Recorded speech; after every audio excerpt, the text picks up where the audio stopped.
Azerbaijan kembali serang ibu kota Nagorno-Karabakh, 13 tank Armenia hancur.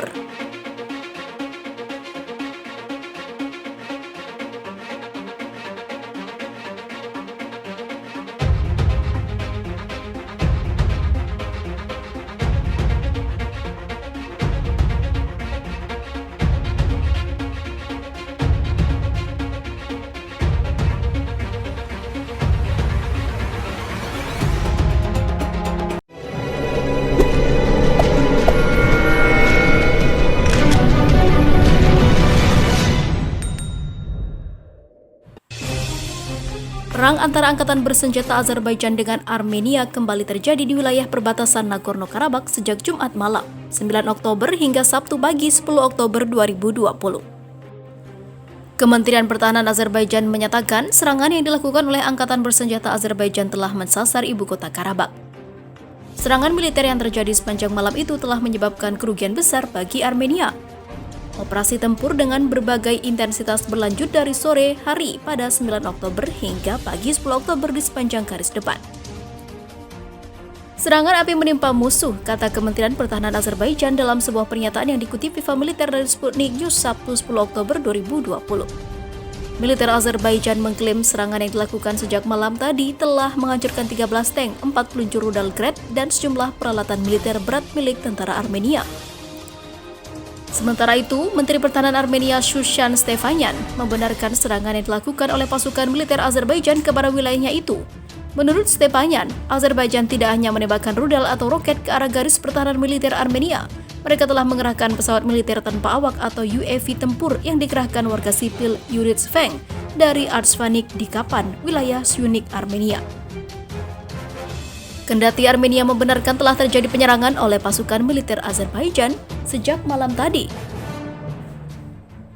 mereka membantah pernyataan Azerbaijan yang menyebutkan bahwa Armenia mengalami kerugian besar atas serangan tersebut. Musuh menggunakan UAV tempur ke arah komunitas Yuritsveng serta komunitas Artsvanik di Kapan, wilayah Syunik di Armenia. Tidak ada korban yang dilaporkan, kata Menteri Pertahanan Armenia Shushan Stefanyan dikutip Viva Militer dari akun Twitter pribadinya. Di sisi lain, Elkan Alasgarov tak hanya membuktikan jika serangan militer Armenia ke 6 kota Azerbaijan, tetapi juga mengecam aksi brutal seperti halnya Nazi Jerman di bawah komando Adolf Hitler. Direktur Dewan Ahli Jaringan Baku bahkan menyebut para pemimpin politik dan militer Armenia memiliki banyak kesamaan sebagai penganut paham fasisme dan juga rasisme. Dalam berita Viva Militer sebelumnya dilaporkan Alasgarov membongkar fakta jika pasukan Azerbaijan tak hanya membombardir kota Ganja, Terter, dan Horadis saja, akan tetapi 3 kota lainnya yakni Mingshevir, Shamkir, Absheron juga tak luput dari serangan Armenia. Tak hanya itu, Alasgarov juga memastikan jika militer Armenia tidak menggunakan roket untuk menyerang 6 kota itu, akan tetapi menggunakan rudal balistik Iskandar dan Tokayu dan memiliki jangkauan dan daya ledak yang sangat dahsyat.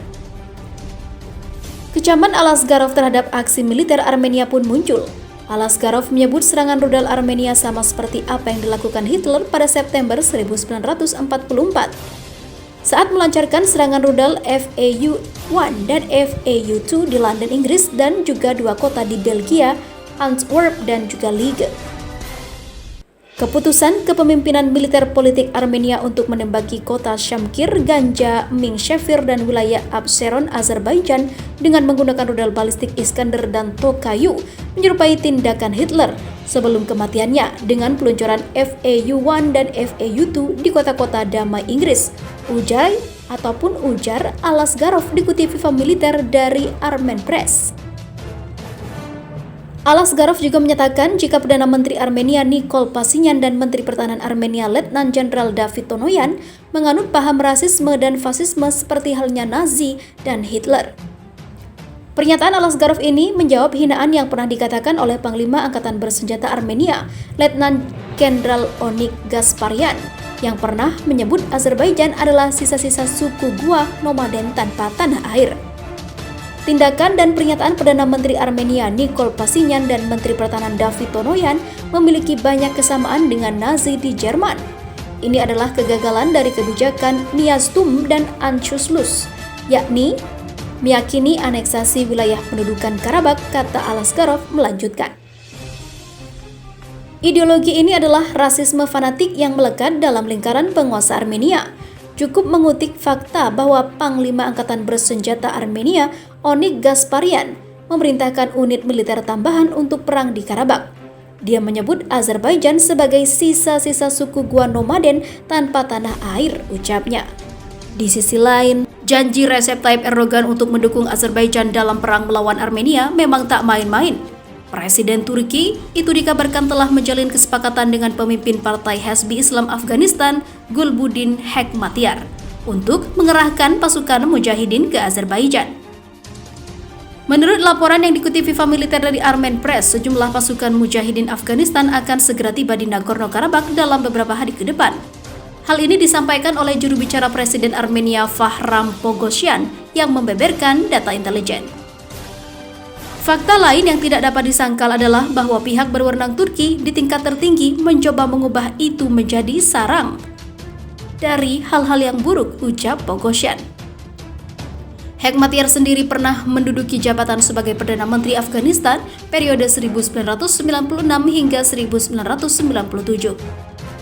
Pada masa Perang Uni Soviet Afghanistan, Hekmatyar menjadi komandan tertinggi pasukan mujahidin di bawah komandonya. Pasukan mujahidin berhasil memukul mundur tentara merah Uni Soviet dari tanah Afghanistan.